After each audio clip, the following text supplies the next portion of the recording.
Allô. Ok, enfin, désolé du retard, 3 minutes de retard, il y avait des problèmes de connexion là avec...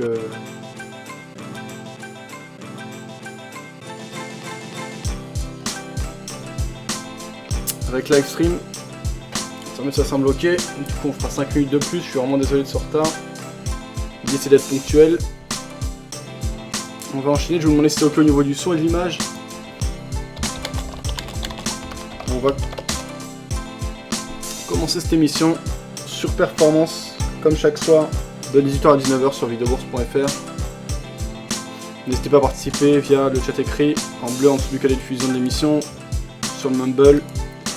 Vous avez les liens, Mumble ou Skype, en haut à droite du canal de diffusion de l'émission, si vous voulez discuter avec moi, intervenir en direct dans l'émission.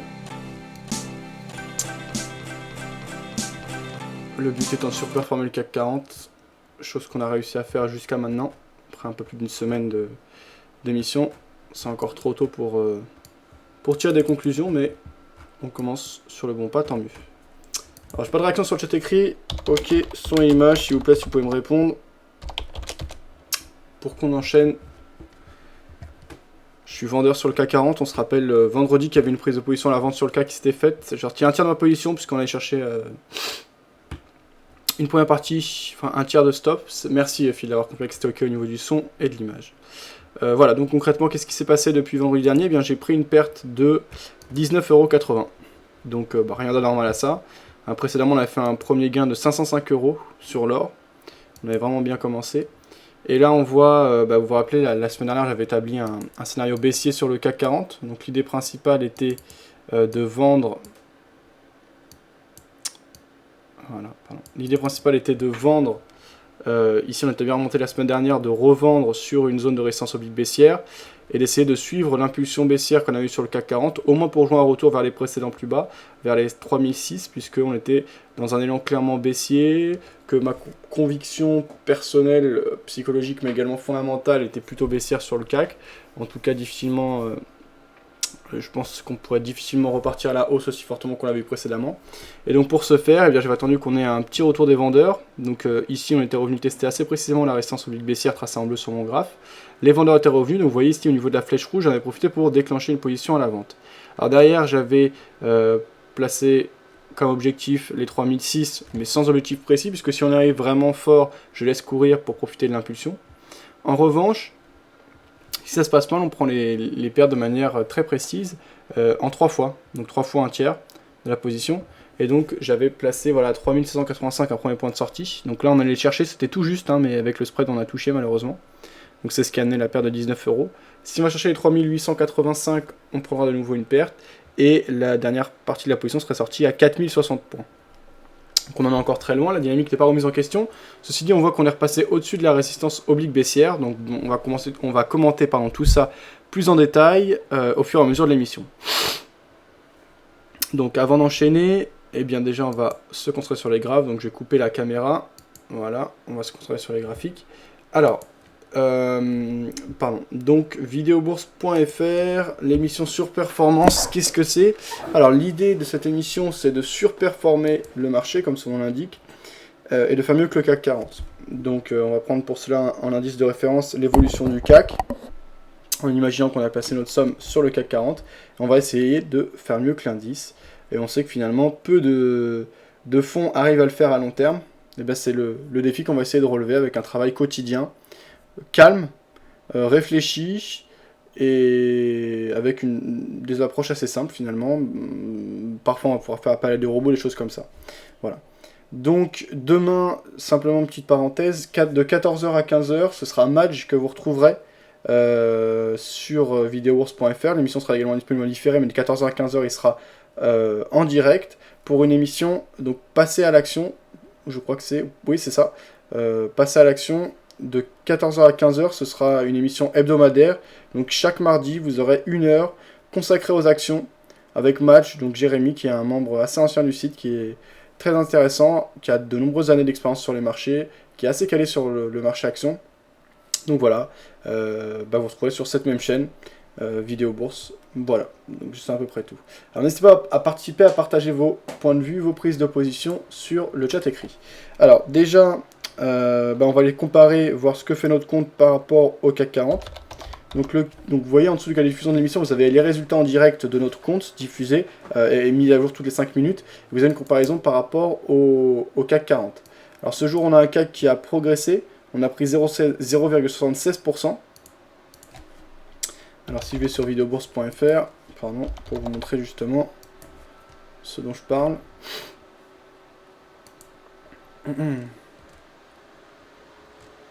Voilà, donc ici il s'agit des résultats du compte démo, puisque c'est un compte démo qu'on a ouvert chez ActiveTrades, avec une somme de 10 000 euros. On voit que pour le moment on a progressé de 4,84% avec la perte du jour. Un radon maximal de 0,61%, donc il est très très faible. On a un rendement quotidien de 0,68% pour le moment. On verra si on arrive à tenir ce rythme. Pour l'instant ça fera un rendement mensuel de 20,23%, ce qui est vraiment énorme, mais c'est pas encore crédible puisqu'on a pris qu'une seule position, enfin on a fermé 2 positions actuellement. Alors le CAC 40, d'après la fermeture de vendredi, on avait progressé depuis le 24 de 1,2%. Donc si on rajoute les 0,76% du jour, on est tout proche en vérité des 2%. Alors que sur le compte surperformance, on est à plus 4,84%. Donc pour le moment, effectivement, on surperforme notre indice de référence, le CAC 40. Donc mission accomplie. Eh bien, vous pouvez suivre ça au fur et à mesure. Alors, on va commencer par de voir ce qui s'est dit aujourd'hui, quels ont été les gros titres et ce qui a impacté les marchés. Alors, un petit coup d'œil juste avant à ce qui se passait en intraday sur le CAC, puisque c'est le produit sur lequel on est exposé. Alors, on voit qu'on a ouvert sur un gap haussier, on a une correction de ce gap, puisque vous voyez en rouge ici, c'est la clôture de vendredi qui apparaît. On a ouvert bien au-dessus, tout de suite on a comblé ce gap, donc ceux qui ont joué contre le même gap, il y avait de l'argent à prendre là-dessus. On est revenu ensuite au niveau des cours d'ouverture, une fois ce gap comblé, donc c'est bien. Hein, les règles de distribution étaient bien respectées. On a été attiré à la hausse, on est revenu distribuer, puis tout de suite on est revenu coté au niveau des cours d'ouverture. Donc au niveau de la distribution c'était assez sympa. Ensuite on s'est baladé dans un espèce de range tout au long de l'après-midi. On a eu une petite accélération haussière, on est revenu sur nos pas, on est revenu et on est resté quasiment toute la journée avec une zone médiane, on va dire un centre de gravité, au niveau de l'ouverture de ce matin. On termine donc à 3767 points sur le CAC 40. Alors on va enchaîner avec romandie.com, voir les news qui ont été publiées par rapport au CAC 40 et à l'ensemble des marchés actions, notamment voir les réactions en salle de marché, etc. Donc on va commencer par un premier point bourse par rapport au DAX. Alors de toute façon tous les marchés actions, notamment européens, sont assez clairement liés. Alors on va regarder ce qui s'est dit. Donc c'était ce matin à Francfort, publié par l'AWP et l'AFP. La bourse de Francfort a signé une petite hausse lundi, tirée par la progression de sa plus grosse capitalisation, l'industriel Siemens, qui a réjoui les investisseurs en sortant de sa co-entreprise avec Nokia. L'indice vedette DAX, qui fête ce lundi ses 25 ans d'existence, a grignoté sur la séance 0,31% à 7983,92 points. Parallèlement, l'indice des valeurs moyennes, le MDAX, a progressé de 0,73% à 13 806,40 points. En milieu de matinée, le marché francfortois a pris un petit coup à la publication d'un non-redressement de l'activité manufacturière en Allemagne en juin, alors qu'à l'inverse, cet indice PMI s'est redressé dans la zone euro dans son ensemble. Voilà. Alors, ok. Au niveau des réactions en salle de marché, avec un bond de 2,55% à 79,63 euros, Siemens a fini en tête du tableau. En cause, sa vente à Nokia pour 1,7 milliard d'euros des 50% qu'ils détenaient dans leur co-entreprise commune. Nokia Siemens Network, spécialisé dans les réseaux télécoms. Un prix jugé trop juste par Jasko Terzic, analyste chez DZ Bank. Bon, après, il n'y avait pas trop de réaction par rapport aux salles de marché, donc on va aller voir tout de suite un autre point. Portugal, démission surprise du ministre des Finances au Portugal. Bourse, le FTSE termine en nette hausse dopée par les indicateurs. La bourse de Londres a clôturé lundi en nette hausse de 1,49%, donc là on voit une nette surperformance par rapport au CAC 40, mais également par rapport au DAX, dopée par des indicateurs encourageants en Europe et aux États-Unis. Le FTSE, ça on avait vu. Les investisseurs ont salué notamment l'activité du secteur manufacturier en zone euro qui a continué de se redresser en juin et atteint son plus haut niveau en 16 mois, traduisant une amélioration de la conjoncture dans la plupart des pays étudiés. Ces indicateurs sont une preuve que l'économie européenne reprend de la vitesse, même si c'est par rapport à de très bas niveaux, a commenté Michael Eason de CMC Markets. Autre signe positif pour le marché, l'activité des industries manufacturières a redémarré en juin aux États-Unis après un recul surprise en mai, tandis que les dépenses de construction ont légèrement progressé. Voilà, alors 2 petites secondes, il y avait un autre truc. Ces bonnes nouvelles pour les économies européennes et américaines ont éclipsé la plus forte contraction de la production manufacturière en Chine depuis 9 mois, selon un indicateur révisé de la banque HSBC. Donc ça par contre c'est assez important et plutôt mauvais signe, hein. Un ralentissement de la Chine peut avoir des conséquences assez importantes. Donc on verra ce que ça donne par la suite. On va enchaîner avec...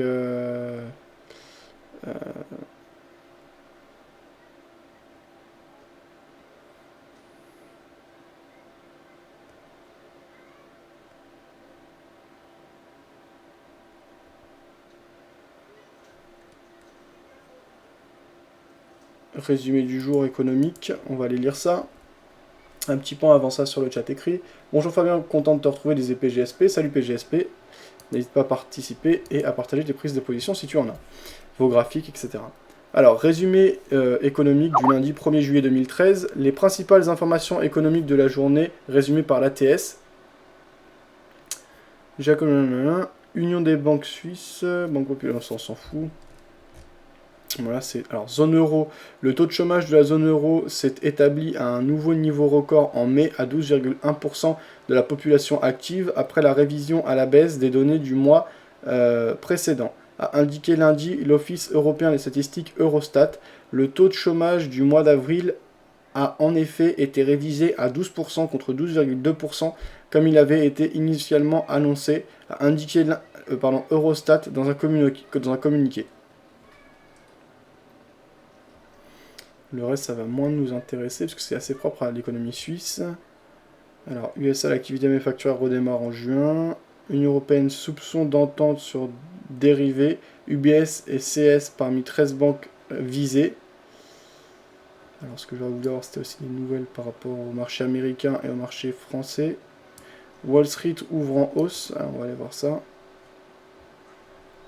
Wall Street trouve en hausse, aidé par de bons indicateurs. Wall Street s'affichait en hausse à l'ouverture lundi, soutenu par de bons indicateurs en provenance des États-Unis, du Japon et d'Europe qui occultaient les chiffres chinois mitigés. Le Dow Jones gagnait 1,11% et Nasdaq 1,39%. La bourse de New York avait achevé la séance et le semestre sur une note contrastée vendredi, après des propos rassurants de responsables de la Banque centrale américaine, mais des indicateurs sans éclat. Ça, on avait vu. Pour la première journée du trimestre, l'optimisme des marchés financiers était alimenté par des signes rassurants sur les économies américaines, japonaises et européennes. Aux États-Unis, l'activité des industries manufacturières a redémarré en juin, après un recul surprise en mai, et les dépenses de construction ont légèrement progressé en mai de 0,5%, conformément à la prévision des analystes. Dopé par l'amélioration de la conjoncture et par la politique du gouvernement, l'indice de confiance des grandes entreprises manufacturières japonaises a, de son côté, nettement progressé en juin et est redevenu positif. Et dans la zone euro, l'activité du secteur manufacturier a continué à se redresser en juin pour atteindre son plus haut niveau en 16 mois, traduisant une amélioration de la conjoncture dans la plupart des pays étudiés. Ces chiffres atténuaient l'annonce de la plus forte contraction de la production manufacturière depuis 9 mois en juin en Chine, qui fait suite à une contraction déjà beaucoup plus forte que prévue en mai. Mais, de façon générale, l'élément le plus important sur les marchés américains relève de la politique monétaire de la Réserve fédérale, la Fed, et le sentiment ce matin semble être que le marché a surréagi ces derniers jours aux craintes de voir l'institution ralentir ses mesures de soutien, a souligné Patrick O'Hare de Briefing.com. Sur le front des valeurs, le groupe bancaire Citigroup, qui va payer 968 millions de dollars à la société parapublique de refinancement immobilier Fannie MAE pour solder un contentieux lié au prêt hypothécaire progressé de 2,04% à 48,95 dollars. Voilà, c'est ce qu'on avait pu lire. Après, ça va être moins intéressant. Donc voilà, quelques gros points par rapport à ce qui s'est passé ce jour. On va pouvoir enchaîner avec le technique. Donc ici, c'était le CAC 40 qu'on avait en 4 heures. On va commencer par le CAC parce que c'est le produit sur lequel on est en position. Donc, qu'est-ce qu'on a sur le graphique? Bah déjà, je vais supprimer cette ligne puisque on est sorti. Celle-là aussi parce que, en fait... Voilà. Maintenant, elle est délimitée par un pointillé vert. Donc ça, ce serait le deuxième tiers de la position qui serait sorti si on devait remonter ici. Alors, quelle est l'idée globale, quel est mon point de vue global par rapport à ce trade? C'est un point de vue qui allie technique et également fondamental et psychologique, comme j'ai dit tout à l'heure. Donc on va reprendre. Ici, on a un graphique depuis 2012, il n'y a pas énormément de recul. D'habitude, on regarde plus loin, mais là, on va pas, il n'y a pas grand-chose de plus à rajouter. Ce ne sera pas spécialement utile d'avoir un graphique plus long. Donc, on a une dynamique de fond qui était clairement haussière. Dans quel contexte on est? Bon, bah ça, on le répète au jour le jour. Contexte d'inquiétude en 2008, 2007-2008 avec la crise des subprimes. Depuis 2009, on est reparti dans une dynamique haussière, dans un contexte assez spécifique parce que on a quand même une crise de confiance globale. On a un consensus qui est plutôt inquiet. Les résultats concrets des bourses ne vont pas dans ce sens-là. Cependant, on a des soutiens artificiels, ou en tout cas des relances par des outils qu'il faut savoir maîtriser. J'entends par là le fait par exemple de dévaluer les monnaies ou d'imprimer en masse, qui peut revenir au même, pas toujours, on voit notamment par rapport au dollar que c'est pas toujours vrai. Voilà, des politiques monétaires en tout cas plus accommodantes.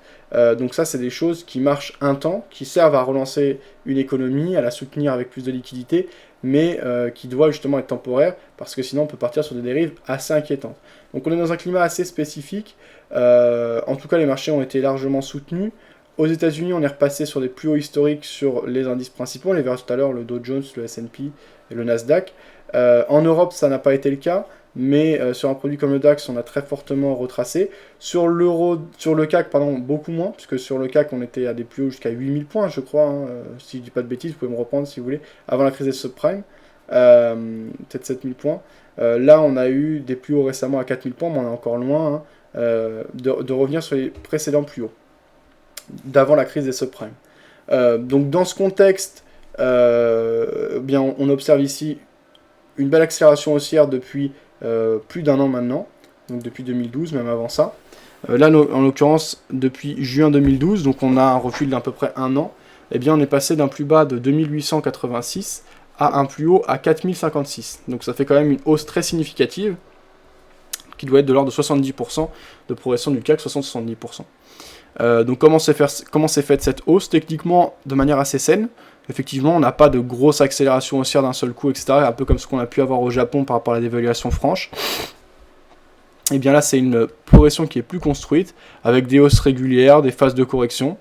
Si on détermine les grandes phases, pour moi, on a une accélération haussière ici qui se termine en septembre 2012, une phase de consolidation qui se termine en novembre 2012, on reprend le chemin de la hausse jusqu'en janvier 2013, on a une phase de correction jusqu'en avril 2013 et on va marquer un point haut de manière assez agressive récemment, point haut et une colline comme ça qu'on retrace très rapidement juste derrière, et là on voit ici en graphique 4 heures sur le CAC 40 une phase de correction franche qu'on a observé ces dernières semaines.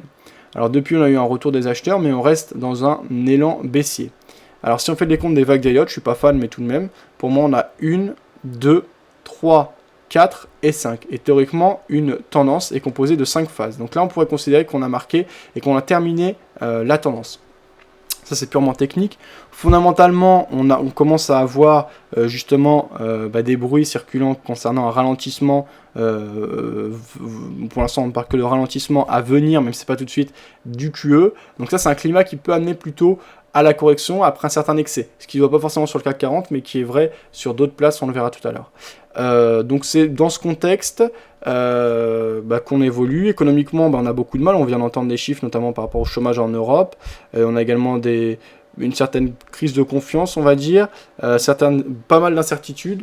Donc tout ça, pour moi, ne favorise pas forcément un climat haussier, même si ça a été le cas depuis ces derniers mois. On avait un consensus au niveau des particuliers, notamment, qui était assez globalement baissier, ou en tout cas négatif, et on avait des marchés actions qui ne cessaient de monter. Alors là, plus spécifiquement, si on va sur du plus court terme, on a une belle impulsion baissière. Alors, ce qu'on voyait sur le graphe ici, voilà, ici c'était un support oblique haussier, donc une ligne de tendance qu'on pouvait tracer en reliant les points bas de juin 2012 et de avril 2013. On est passé très légèrement en dessous, on est passé très légèrement en dessous, et on est tout de suite repassé au-dessus. Donc c'est dans ce contexte qu'on agit. Donc on a affaibli le support, mais sans le casser. Donc pour le moment, pour moi, c'est mitigé, là, ce constat. C'est pas forcément bon, pas forcément mauvais. Si on prend les plus hauts et plus bas de la dernière impulsion baissière, on constate que là, on vient de retracer un peu plus de 38,2%. On s'est approché de 50% de retracement de l'élan baissier. Donc on reste quand même sous dominante baissière, mais on commence à avoir une phase de correction qui est assez vive. Donc on va dire soit le rebond se fait maintenant, soit si on va plus haut, là ça va vraiment remettre en question les choses, et on peut ensuite hésiter. Là pour le moment on reste dans l'impulsion baissière, donc à très court terme, la tendance reste baissière.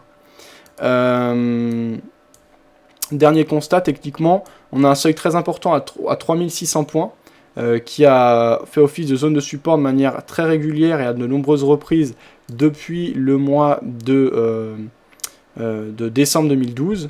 C'est une zone moi, que j'élargis de 3006 jusqu'à 3005 et qui est en fait un seuil important puisqu'à la fois il jouait rôle de résistance, on le voit ici à de nombreuses reprises, et désormais il joue un rôle de support. Donc là on parle d'un seuil important puisqu'il joue à la fois un rôle de support et de résistance. Donc quand on casse ce seuil, c'est un signal important, et en revanche on peut revenir de nombreuses fois tester ce seuil sans le franchir et donc rebondir, que ce soit à la hausse ou à la baisse. Donc à la baisse on le voyait ici, ici, ici, ici, et désormais c'est à la hausse, donc on le voit de nombreuses reprises sur le graphique. Donc moi, qu'est-ce que je joue avec cette prise de position à la vente? Comme je dis tout à l'heure, voilà, je suis dans le sens de l'impulsion baissière court terme. J'ai une conviction fondamentale et psychologique qui est plutôt baissière.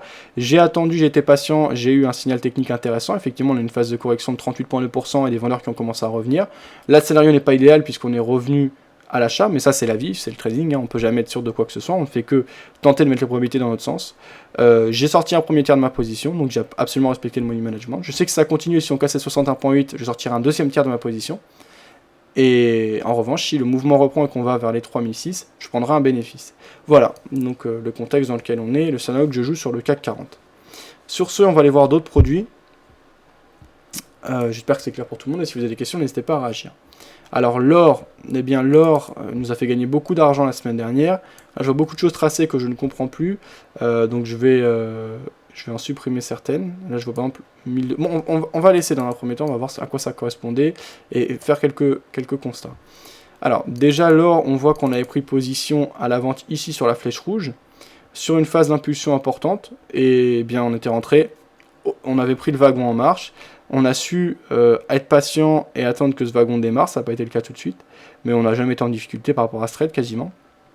Ensuite, le mouvement, l'impulsion s'est poursuivi, et une fois que le mouvement s'est ralenti, on voit ici sur la flèche bleue, on voit qu'on a continué le mouvement, tac, on a cherché les plus bas ici, donc là on avait un profit bien plus significatif que les 504 €, je crois qu'on était à plus de 700 €, mais on ne peut pas tout prendre dans un trade, il faut savoir se contenter de ce que le marché nous donne. Ici on commence à avoir un ralentissement, tac, je sécurise, je prends le bénéfice. Alors en l'occurrence, c'est une prise de bénéfice qui était cohérente, puisqu'on voit derrière un retour des acheteurs assez vif. La journée de vendredi, carrément, on englobe la bougie baissière précédente au niveau du corps. Donc très belle bougie haussière. Et ce jour, on continue le mouvement de correction. Donc là, on a vraiment fait du bon boulot, dans le sens où on n'a rien inventé, on a vraiment tradé de manière très simple. On a pris un mouvement en cours qui était très fort, donc une très forte pression vendeuse au sein d'une dynamique de fond baissière. On a été patient, on a attendu vraiment que le mouvement se déploie, et une fois qu'il nous a montré des signes de faiblesse significatifs, on a pris le bénéfice. Très bien, on reste dans une dynamique très fortement baissière. Si on a un beau mouvement de hausse et qu'on commence à s'affaiblir, ça pourrait être l'occasion de rentrer à la vente, dans le sens de la dynamique de fond. Après, ça va dépendre de comment ça va se présenter. Si on a un gros retour des vendeurs, ce sera l'occasion de rentrer dans le sens de la dynamique de fond sur phase d'impulsion comme on l'a fait précédemment. En tout cas, moi, j'ai pas de signe de faiblesse particulier sur l'or. Là, on a une phase de correction, mais qui ne remet absolument pas en question la dynamique de fond baissière, hein, loin de là. Donc, on est toujours dans une dynamique baissière, et à ce titre, je me concentrerai sur des élans baissiers pour suivre la tendance. Alors en revanche, si on a un autre horizon de temps, ou si on a des autres objectifs ou une autre manière de voir le marché, on peut considérer que les 1200 $, l'once, c'est quand même un prix qui n'est pas trop cher pour l'once d'or. Alors après, moi j'ai pas de repère particulier, donc je ne serai pas expert dans ce domaine-là. Je vais plutôt me contenter de suivre les tendances qui me sont proposées. Au niveau des supports et des zones qui avaient été repérées sur le graphique, qu'est-ce qu'on peut dire ? Eh bien, on avait une zone ici à 1300 $ qui était importante, qui était une ancienne zone de support, qui a été violemment cassée, on le voit ici. Derrière, on avait une autre zone potentielle de support qui se dessinait à 1231, on l'a cassée. Et derrière, on est revenu tester les 1200, Et là aussi, on a une petite zone de support, mais qui n'est pas majeure. Pour l'instant, elle a tenu bon, on a des acheteurs qui sont revenus. Si on la casse, en revanche, eh bien, pour moi, la prochaine zone de support significative serait vers les 1041 à 1000 $. 1000 $ étant un chiffre rond très important, 1000 $ par once d'or. Donc voilà, pas grand chose de plus à signaler. Là désormais étant en phase de correction, je ne prendrai pas position à la vente maintenant parce que le mouvement de correction est encore assez fort. Alors soit on garde une conviction baissière sur l'or, et bien on va attendre d'avoir un bon point d'entrée. Donc on attend que ce mouvement de correction s'essouffle, commence à ralentir pour rentrer et anticiper un rebond à venir, une poursuite du mouvement de correction. Alors ce qu'on peut faire également, c'est tracer une résistance oblique baissière pour avoir un repère et avoir une zone potentielle à surveiller. Zone potentiellement intéressante. Donc ici, qui serait, si on devait y aller fort et rapidement, vers les 1328 $. Donc effectivement, si on tourne vers les 1328 $ par once d'or, eh bien, on pourrait commencer à surveiller un ralentissement, une amorce de retournement pour prendre position à la baisse. Après, au niveau de l'impulsion dans le sens de la tendance de fond, il suffit d'attendre un gros mouvement à la baisse et de prendre le train en marche comme on l'a fait. Après, ça ne suffit pas, un point d'entrée, un point de sortie, il faut une logique derrière, une stratégie. Moi, en général, ce que je fais, c'est pas tout le temps le cas, je prends une position, soit ça se passe mal, je coupe en 3 fois, soit ça se passe bien et je prends le bénéfice en une fois. Voilà. Donc par rapport à l'or, j'espère que c'est clair. Si vous avez des avis, des réactions, n'hésitez pas à participer, à donner vos avis, à réagir. Voilà. On va enchaîner avec d'autres produits. Si vous avez des produits spécifiques que vous voulez regarder, n'hésitez pas. Alors, l'euro-dollar, ici, on est toujours en phase d'hésitation. En graphe journalier ici, on voit un triangle dans lequel on s'engouffre depuis pas mal de temps, depuis novembre 2012. Donc pour moi, cet euro-dollar, il peut être intéressant si on a des stratégies qui nécessitent peu de volatilité, ou qui sont basées justement sur le fait qu'on ait beaucoup de rebonds dans une zone. On est exactement dans une zone qui a été très fortement travaillée et très largement distribuée depuis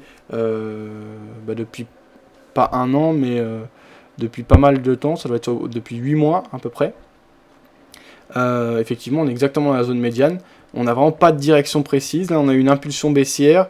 Là, on a un petit retour des acheteurs. Vous voyez ce que j'ai tracé en noir au niveau des lignes horizontales. Pour moi, c'est vraiment une zone d'hésitation. Un seuil intéressant, c'est-à-dire en général, soit on est au-dessus et on accélère, c'est ce qu'on avait vu précédemment. Donc on voit que là, tout de suite, dès qu'on passe au-dessus, tac, on accélère, hop, hop. Alors, on a aussi des faux signaux, hein, donc ça c'est toujours la même idée. Là, on passe au-dessus, on accélère, et on passe en dessous, pareil. Donc ça, pour moi, voilà, on peut le voir ici, ici, ici. Donc ça, pour moi, cette zone que j'ai étendue de 1.3170 à 1.3029, eh bien, c'est une zone charnière qui délimite et qui marque le milieu du triangle dans lequel on évolue, puisqu'on marque des pieds de plus en plus bas, donc depuis fin 2012. Donc, à l'intérieur de cette zone, franchement, il n'y a pas de direction franche. Pourquoi pas jouer une correction des excès. Donc quand on marque, mais c'est même pas l'idéal. Moi, je suis pas fan, en tout cas, j'ai pas de bonnes idées par rapport à ce type de marché. Donc moi, tout simplement, je ne traderai pas. Quand on était sur l'impulsion, quand on était passé en dessous de la zone, justement, en dessous de ces 1.3029, je disais pourquoi pas jouer un ralliement de la partie basse du triangle, sans grande conviction. Mais c'est le mieux qui me paraissait. Mais alors, quand on est à l'intérieur de cette zone médiane, non, j'ai vraiment pas d'idée. Et je ne jouerai absolument aucun scénario. Donc pour moi, en dehors du marché sur l'euro-dollar. Le câble qui est très bizarre également. Déjà, le câble, c'est un produit qui a tendance à fortement décaler puis à corriger assez fortement. On l'a vu encore récemment avec une accélération baissière très franche puis un retracement de 61.8. Et désormais, des allers-retours là entre moins que les 23.6% et les 61.8. Donc quand même beaucoup de volatilité, mais sans vraie tendance. Là, on a une belle accélération baissière, on a une amorce de rebond. Bon, bien, le câble étant connu justement pour corriger fortement, pourquoi pas placer un long avec stop sous les précédents plus bas, mais c'est pas du tout un scénario évident, c'est pas quelque chose qui saute à l'œil, c'est pas quelque chose que je jouerais particulièrement. Je préférais mettre mon argent entre parts. Je n'aurais pas de signaux particuliers à la vente, même si l'impulsion est plutôt baissière pour le moment, parce que on est au sein d'une zone qui était pas mal distribuée, et pour le moment, c'est pas du tout une zone qui a craqué, au contraire, on a toujours eu des rebonds, et on n'est pas parvenu à accélérer. Donc pareil que l'euro-dollar, je ne serais pas très inspiré par ce câble. Sur le dollar yen, je jouerai toujours la même optique pour le moment, c'est-à-dire vente si on a des signaux de baisse, tant qu'on est en dessous de cet ancien support oblique haussier qui avait conduit le mouvement de hausse impulsé par les choix de la banque centrale japonaise d'évaluer son yen Attends, 2 secondes.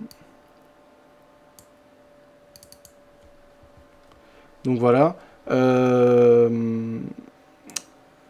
Donc là, pour le moment, j'aurais plutôt un scénario de pullback, mais par contre, je ne prendrais pas tant que les acheteurs ont en main le marché.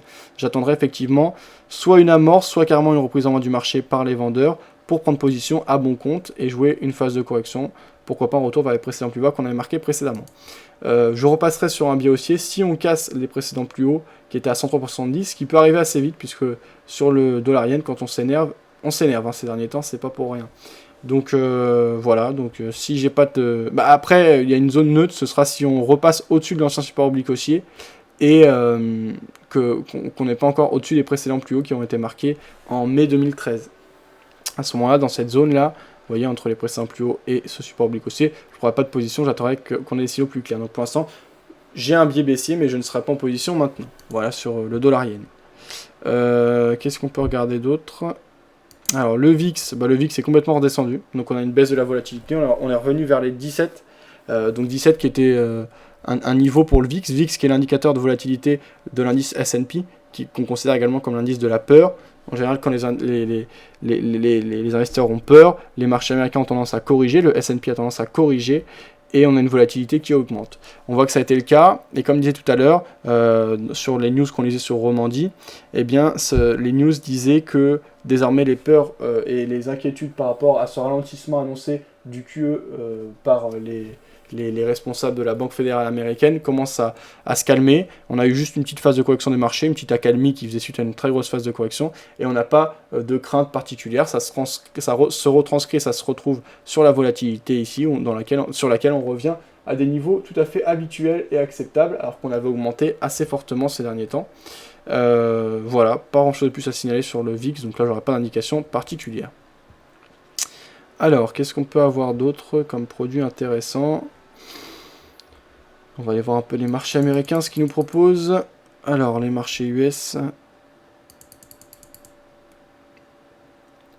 Marché US, ok. Ici, donc, on a le Dow Jones. On a une phase de correction intéressante. Là, on a un beau retour des acheteurs. On voit que le retour est plus prononcé que sur le CAC 40. On est assez loin des précédents plus hauts. Je jouerai un peu le même scénario que sur le CAC. Donc, vendredi, j'aurais plutôt vendu. Effectivement, vendredi, on voyait qu'ici en graphe journalier, on avait un retour sympa des vendeurs. Donc si on jouait la poursuite du mouvement de correction, eh bien, on pouvait considérer qu'il s'agissait d'un signal de vente. Effectivement, on a eu la clôture qui s'était faite plus basse que les plus bas de jeudi, donc de la journée précédente. Une belle bougie rouge. Donc là, on avait un beau signe pour moi de vente. Ça faisait suite à une impulsion baissière assez forte. Malheureusement, entre guillemets, aujourd'hui, on a eu un beau retour des acheteurs sur les marchés actions américains. Je pense que ce qu'il faut, c'est savoir accepter et prendre une partie de sa perte. Pas forcément arrêter de jouer le scénario baissier, puisque pour moi, on n'a pas d'inversion non plus du scénario. Mais voilà, les acheteurs se portent bien. La dynamique de fond reste quand même très très fortement haussière. Alors, soit on considère qu'elle est justifiée, on peut jouer la poursuite du mouvement de hausse. Moi, comme j'ai dit, j'attendrai d'être fixé avec une cassure des précédents plus hauts. Pensant en être très loin, et tant qu'on est en dessous, eh bien, j'ai mon scénario baissier, même si ce n'est pas sur les marchés américains, sur les marchés européens. C'est la même logique, et j'ai le temps. Je ne suis pas là à prendre des positions tous les jours. Donc, pour le moment, voilà, je constate qu'on a eu un premier appel d'air, et qu'on peut assez facilement, à mon sens, repartir au moins légèrement à la baisse. On verra ce qu'il en est. Pour le moment, j'ai pris un tiers de ma perte, en tout cas, sur le CAC 40. Alors, on va enchaîner avec ici le pétrole qui n'est pas très intéressant. En journalier ici, on est dans des zones qui ont été pas mal travaillées. Dans la partie plutôt haute, on a un triangle qui est plutôt ascendant, il n'est pas franc non plus, mais plutôt ascendant sur le pétrole, avec une zone haute qu'on pourrait étirer de 98,63 $ le baril de sweet crude oil, donc le baril de pétrole. Qui s'étend jusqu'à 101,37, donc haut de la zone qui avait été testée en septembre 2012. En revanche, au niveau du support, on a un support oblique haussier avec des plus bas de plus en plus haut. Donc on voit des acheteurs qui reviennent petit à petit. Donc là, deux scénarios possibles, soit on casse cette zone haute, et actuellement c'est plutôt la pression qui se met dans ce sens-là. Donc à ce moment-là, on peut avoir une accélération intéressante. Soit on casse le support oblique haussier, et à ce moment-là, on peut retester les précédents plus bas qui avaient été marqués en juin 2012. Donc actuellement, dans des prix du pétrole qui semblent stagner, qui semblent convenir en tout cas au niveau des producteurs et des consommateurs, en tout cas au niveau industriel, on semble avoir trouvé un certain équilibre dans cette zone. J'ai pas de signaux précis, donc un peu comme sur l'eurodoll, hein, je n'irai pas a priori risquer mon argent, ou alors on cherche à établir des stratégies où on n'a pas besoin de volatilité, ou au contraire on profite du peu de volatilité pour faire de l'argent, ce qui est tout à fait possible aussi. C'est pas ce que je privilégie dans le cadre de l'émission, mais si on prenait plus de temps, il y a moyen de faire de l'argent. Bah, d'ailleurs, vous avez la stratégie euro-livre-sterling, donc EUR-GBP Peking, on peut suivre les résultats dans la partie suivi des stratégies, qui gagne beaucoup d'argent sur le long terme, donc depuis plus de 2 ans et demi, on peut parler de long terme maintenant, justement en jouant sur le fait qu'il y ait peu de volatilité. Là, ici, il n'y aurait rien de flagrant selon moi, vraiment pas de signal précis, donc pas de prise de position attentiste par rapport à ce pétrole. Bon, on va pouvoir aller voir un peu d'autres produits, mais je vais calmer un peu et on va aller chercher un peu d'autres informations pour diversifier. Donc, qu'est-ce qu'on avait de particulièrement intéressant ce jour? Alors, on va aller voir ça.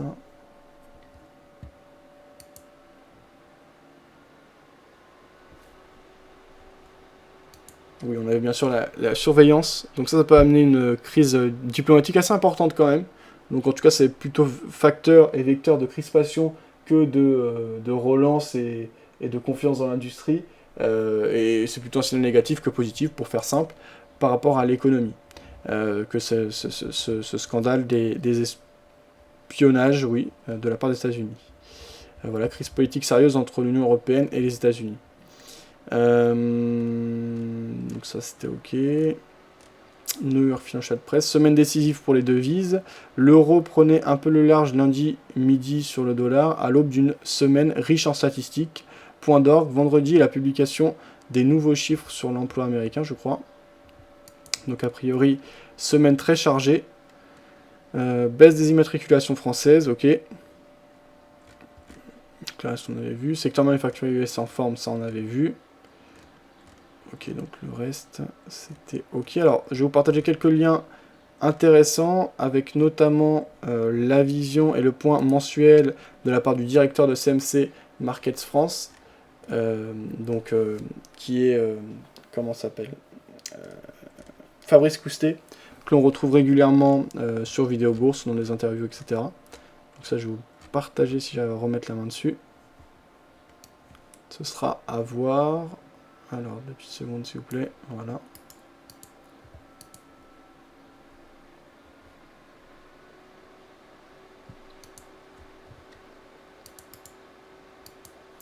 Voilà, je vous mets le lien sur le chat écrit.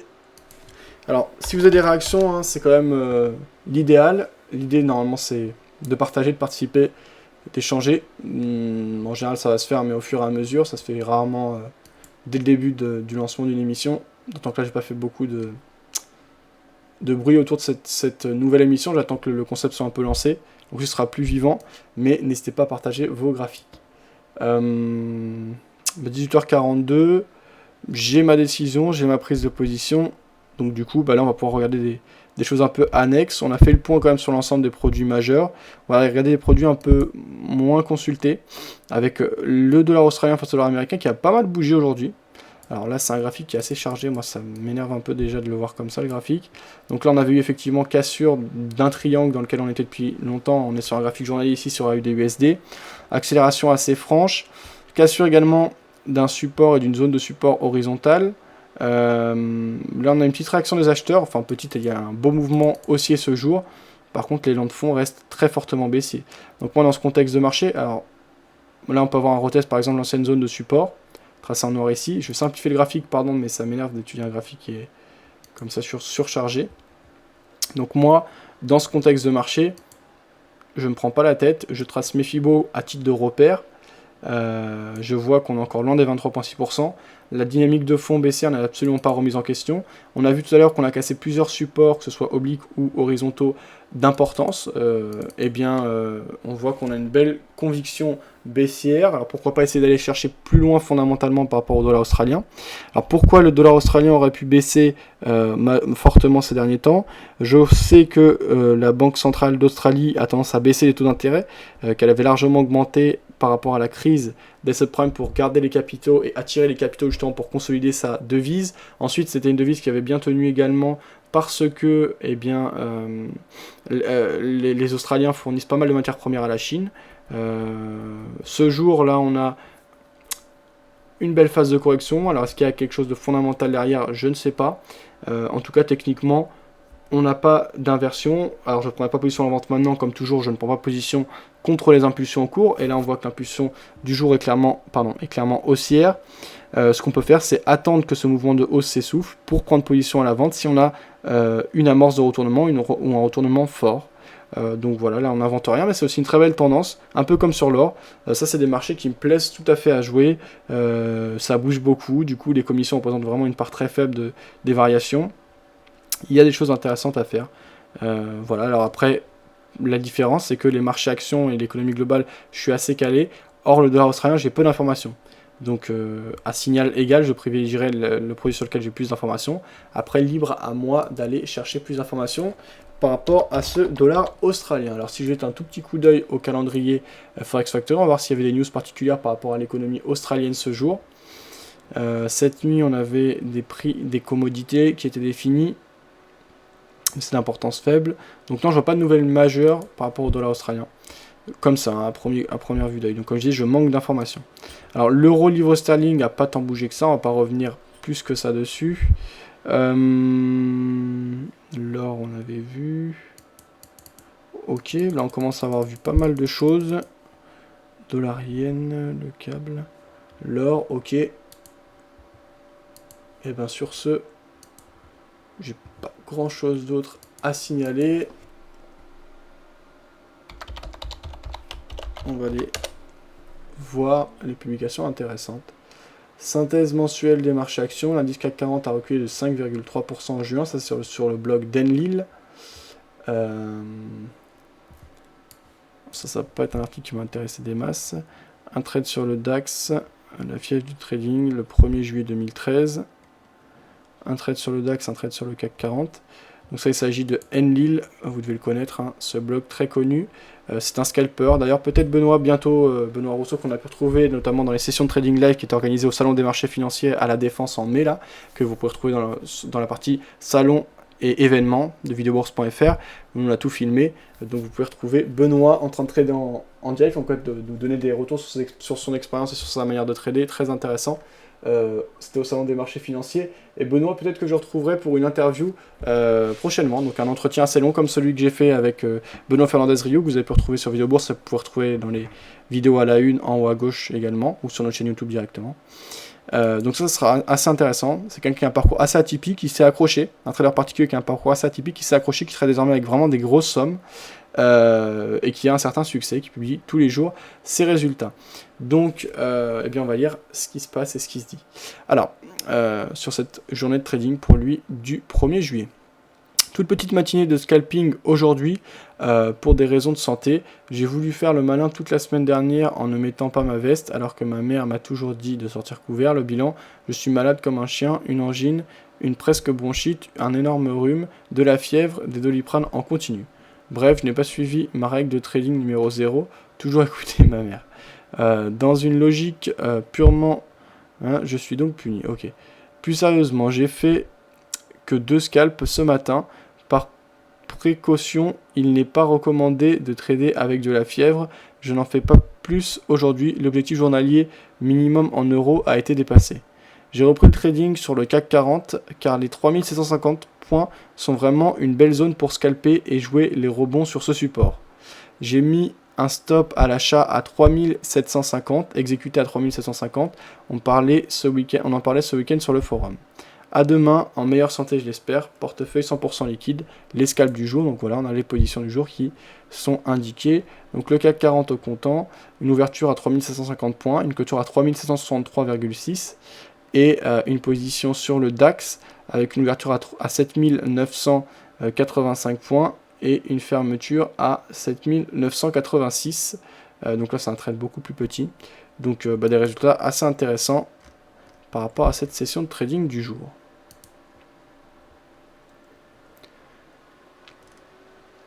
Ok, donc ça, je vais vous laisser le lien. 18h48, il nous reste encore 12 minutes d'émission. Peu de réactions ce jour, hein, n'hésitez pas. On est là pour ça, on est là pour échanger. Alors, le biais du trader, on va aller lire une analyse sur le biais du trader. Justement, Philippe Béchat qui parle de l'or. L'or, on s'est exposé dessus. Comme j'ai dit, alors après, il faut savoir...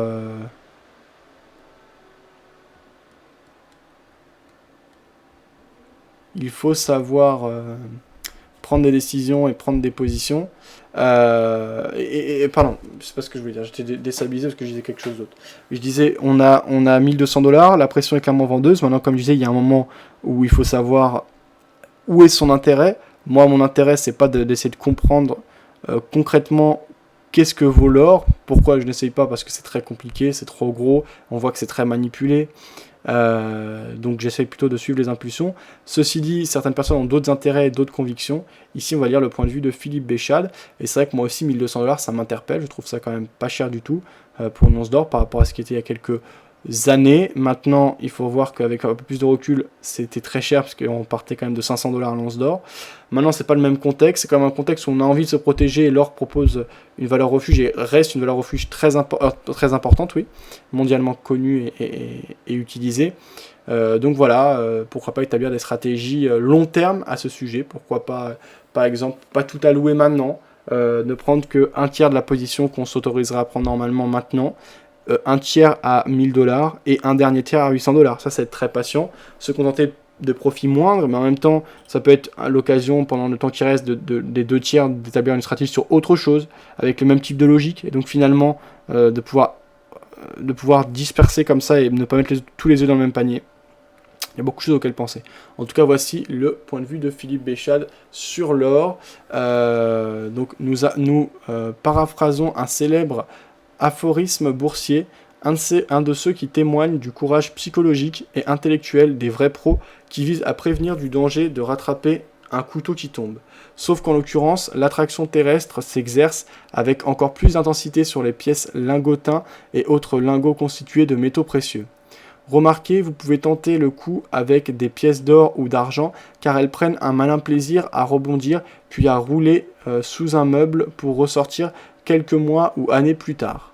La correction du cours de l'or en dollars atteint maintenant moins 36% depuis septembre 2011, moins 33% en euros, et moins 26% depuis le 1er janvier, et moins 25% en euros.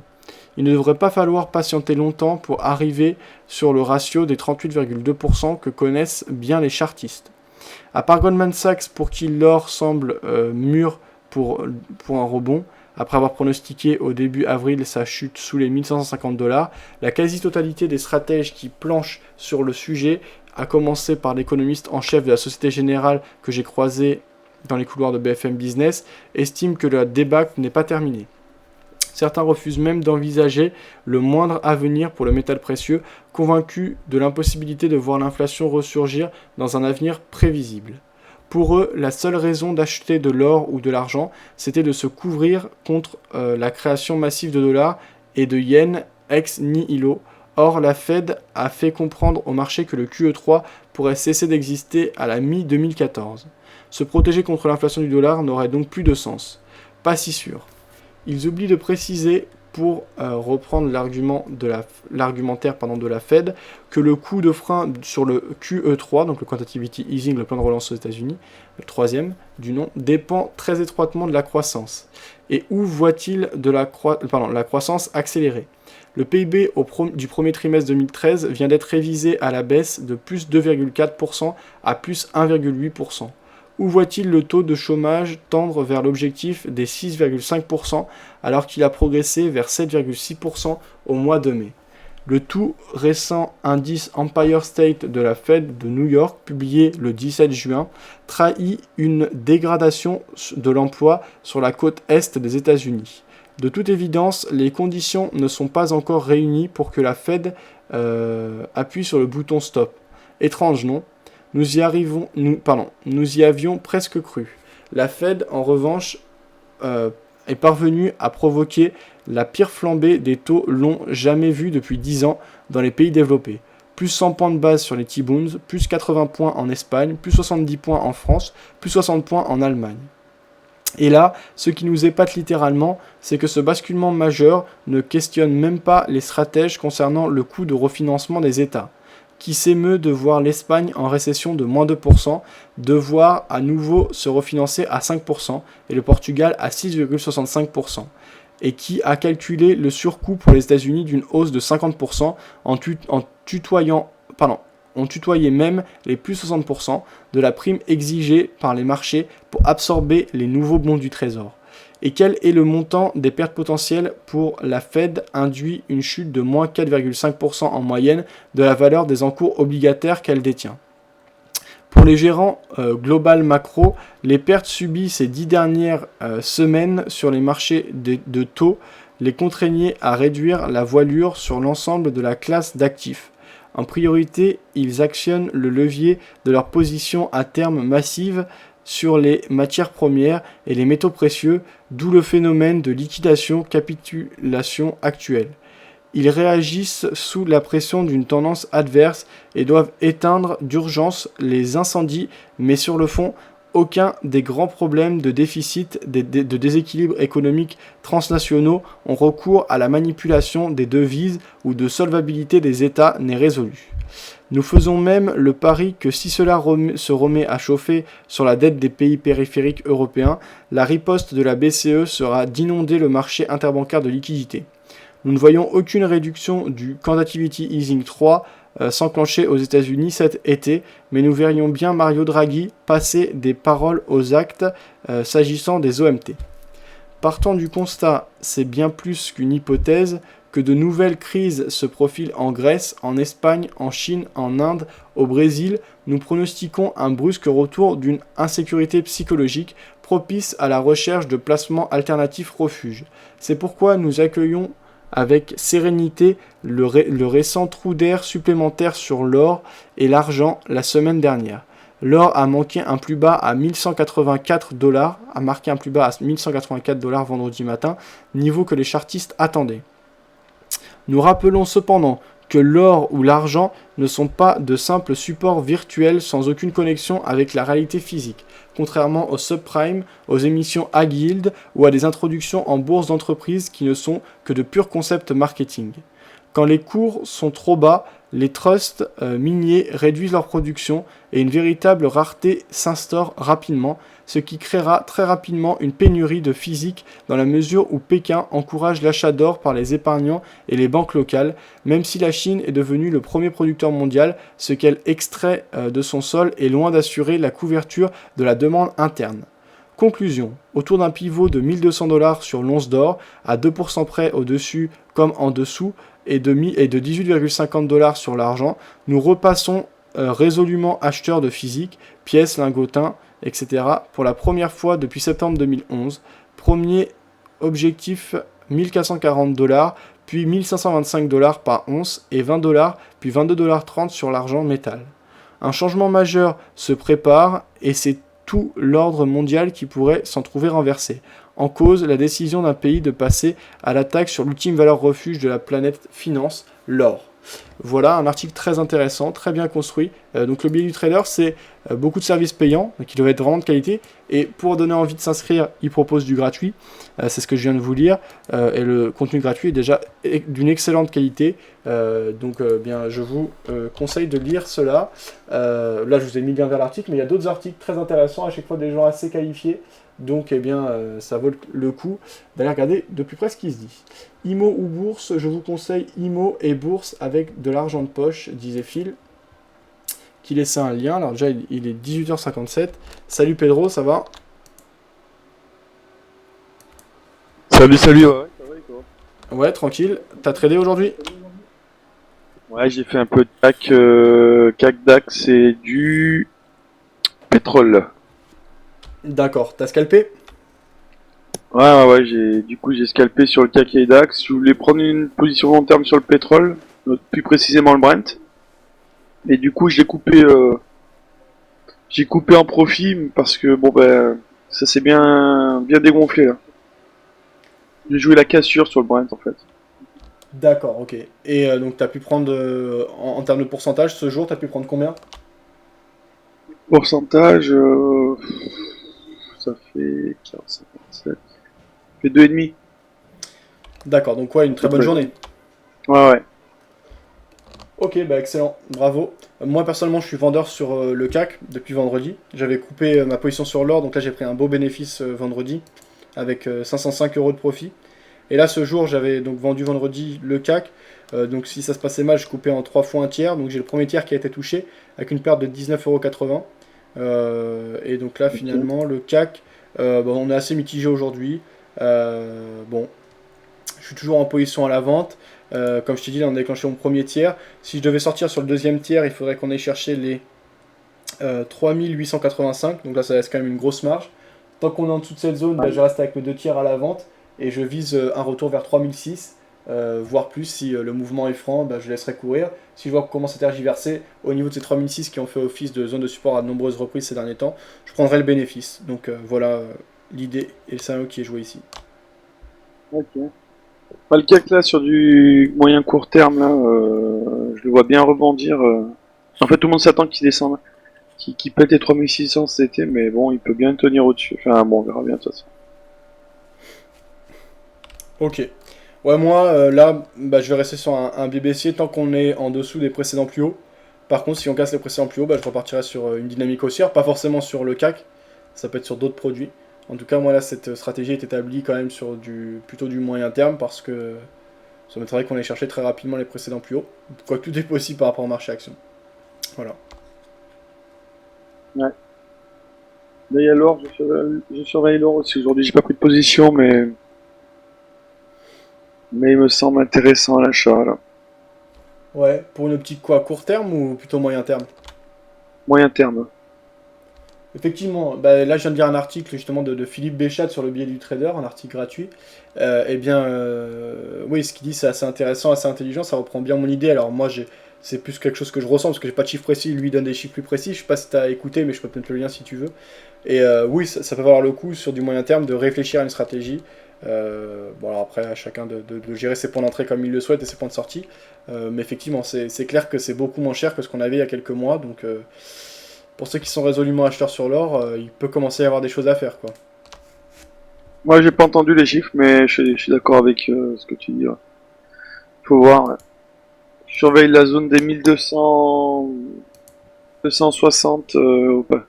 Je suis peut-être acheteur au-dessus. Je sais pas, je vais voir. On a quand même une tendance foncièrement baissière quand même depuis quelques mois, donc je vais attendre un peu vraiment qu'il y ait un gros signal pour rentrer. Ok, je t'ai mis le lien. Merci. Liva, t'es là? Alors, Phil ouais, qui disait que l'immobilier était un bon placement en ce moment. Alors, notamment, regardez du côté de l'Espagne. Effectivement, l'Espagne, ça avait beaucoup Parce que ça construit. peut ressembler à un rebond technique et puis on peut reprendre cette baisse. Tout à fait. Alors, bah, justement, je te conseille de lire l'article de Philippe Béchat. Ce qui est intéressant, c'est que, effectivement, bon, c'est très risqué. Enfin, alors là, moi, je trouve que c'est plus intéressant d'entrer aujourd'hui qu'il y a 2 jours, parce qu'il y a 2 jours, on était en pleine impulsion baissière. Là, on n'est plus en impulsion baissière, parce que ça fait 2 jours quand même qu'on a une belle reprise des acheteurs. Donc, je trouve que les prix actuels sont pas chers et ça permet de rentrer pas dans le sens, pas à contresens d'une impulsion. Donc, c'est quand même un peu plus prudent.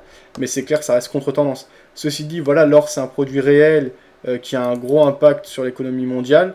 Est-ce qu'on pense qu'il peut continuer à baisser indéfiniment? Pas indéfiniment déjà, ça c'est sûr, mais quels repères on a. Après, ça, chacun de se faire ses repères. Moi, tout ce que je sais, c'est que voilà, je sais qu'il y a beaucoup de gens qui sont intéressés par l'or, que l'or c'est vraiment une grosse valeur refuge et qu'on est beaucoup, beaucoup moins cher que les plus hauts qu'on a marqués il y a quelques années. Donc voilà, je trouve que c'est des prix intéressants. Après, je pense pas que je rentrerai en une seule fois. Je pense que par exemple, je peux prendre une première position maintenant. Si ça se passe bien, tant mieux, j'encaisse un petit bénéfice. Et puis, si on me propose un prix beaucoup plus bas, par exemple si on descend à 1000 dollars, en reprendre, mais pas faire de la moyenne à la baisse où on n'accepte pas la perte, prévoir ça en fait dans sa méthode, dans sa manière de gérer. Pourquoi pas, si tu fais la position en 3 fois par exemple, prendre un premier tiers maintenant, un second tiers à 1000 $, éventuellement un troisième tiers à 800 $ si on y va. Et en attendant, quand tu as pris ton premier tiers, si ça se passe bien, tant mieux, tu prends ton bénéf. Et les 2 autres tiers, tu les fais travailler sur autre chose où tu établis d'autres scénarios, par exemple. C'est des choses comme ça, moi, Ouais. qui peuvent me paraître intéressantes. Après, je dis ça comme ça, hein. Ouais, elle est intéressante cette stratégie, mais ouais, je le prendrais plutôt pas comme ça, parce que bon, je traite pas comme ça, mais pourquoi pas, ouais. Si t'as vraiment une vision moyen long terme haussière sur l'or à partir de maintenant, quoi, c'est bien parce que ça peut être intéressant. Par rapport à l'immobilier, ouais, on voyait, ça, nanana. Antes DSD, là, à partir de 28 000 €. Alors après, il faut voir, hein, je suppose qu'il y a aussi des arnaques et des pièges, hein, donc il faut se méfier. Il y a pas de...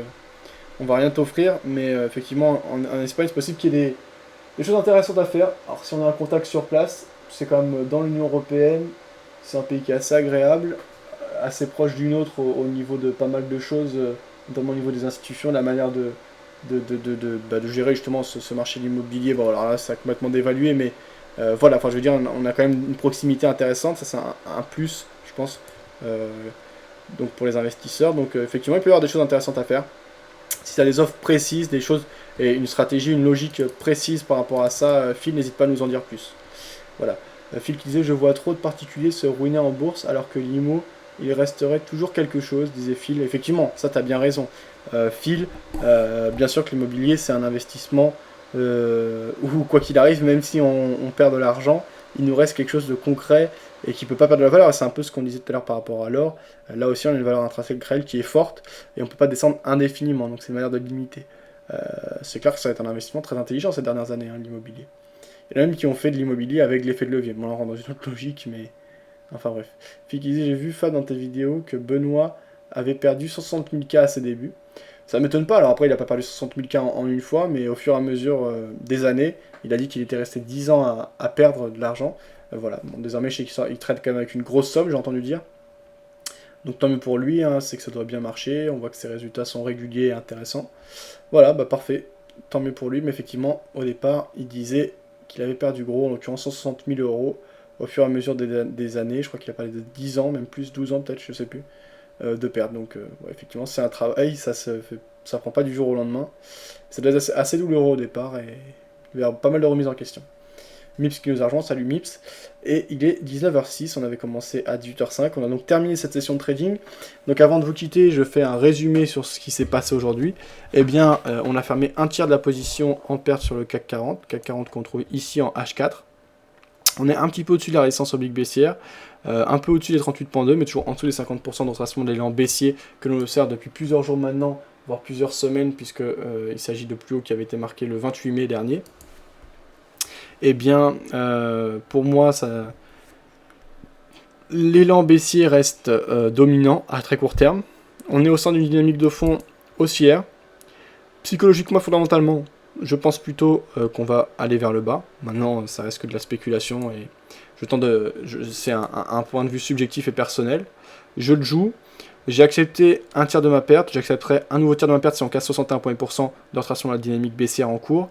Et je clôturerai entièrement mon trade si on doit aller marquer de nouveau plus haut. En revanche, je partirai même plutôt sur un biais haussier si on va chercher de nouveau plus haut, puisque ça veut dire que les marchés n'ont pas fini leur rattrapage par rapport à la crise et des subprimes pour les marchés européens, et que les marchés américains repartent de l'avant, et donc n'ont pas été inquiétés plus que ça du ralentissement du QE. Ceci dit, ça m'étonnerait parce que je pense que justement ce QE c'était comme un élément déterminant de cette grosse hausse qu'on a eu ces dernières années, et je pense plutôt que désormais on va stagner, voire corriger, et je pense qu'on a plus de chances de corriger d'ailleurs, au moins en partie, le gros mouvement de hausse qu'on a eu aux États-Unis, ce qui pourrait tirer à la baisse les marchés européens. C'est ce scénario que je joue, et c'est dans cette optique que je suis à la vente. Il me reste donc 7 micro-lots, donc on est à 70 centimes du point à la vente sur le CAC 40. Je suis rentré à 3719 points, je pars actuellement une quarantaine de points, un peu moins, 35 points, puisqu'on a 3763 points. Et je vise, dans un premier temps, en retour, vers les 3006. Voilà. Bah, bonne soirée à tous, bon trade, et je vous souhaite rien du tout. En fait, je voulais vous dire à demain pour une nouvelle session de trading, une nouvelle émission sur performance dans laquelle on essaiera de continuer à réaliser notre objectif qui est de surperformer le CAC 40. Bonne soirée à tous, bon trade.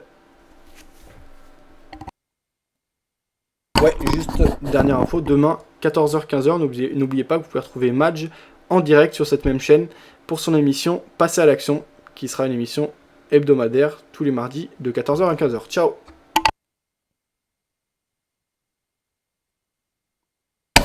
Ouais, sur ce, bah moi je vais y aller.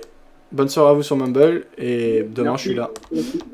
Ouais, et juste pour info, Madge, donc Jérémy là, fait une émission sur les actions chaque semaine le mardi de 14h à 15h, spécifiquement sur le marché action. D'accord, il passe sur ta chaîne. Ouais, c'est ça, ouais. Ok. Nadj, non, je connais une personne qui était là auparavant ou non?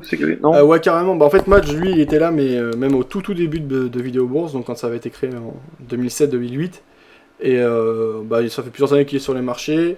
Bon, après, lui, il c'est pas voilà, à côté de ça, il a fait des études, etc. Donc, il n'a pas toujours été très présent, mais c'est quelqu'un qui a des bonnes connaissances du marché, qui sait de quoi il parle, qui a une bonne logique. Après, sur le marché action, je crois qu'il est assez calé, donc ça sera l'occasion de voir ça. En tout cas, j'ai vraiment confiance en lui. Ça fait très longtemps que je le connais, donc à mon avis, ce sera un contenu tout à fait intéressant. D'accord. Il nous fait des mises au point sur marché en fait sur TH et puis c'est tout quoi. Il ne codera pas en réel, enfin en direct. Je sais pas comment il va organiser ça. Donc pour plus d'informations, je pense que tu peux lui demander directement. Il a lancé un Twitter pour son émission. Je pense qu'il se fera un plaisir de répondre à tes questions. Et sinon, tu peux laisser les questions sur le forum si tu en as. Mais bah, je pense que ça va se mettre en place au fur et à mesure. On verra directement avec lui. Ok, bah nickel, nickel, nickel. Ça fait l'occasion de partager avec quelqu'un qui trade un peu l'indice quoi. Mais lui c'est plus ses actions, j'ai compris, mais bon, ça se rejoint un petit peu. Ouais. Ah, attends, je vais te laisser le lien.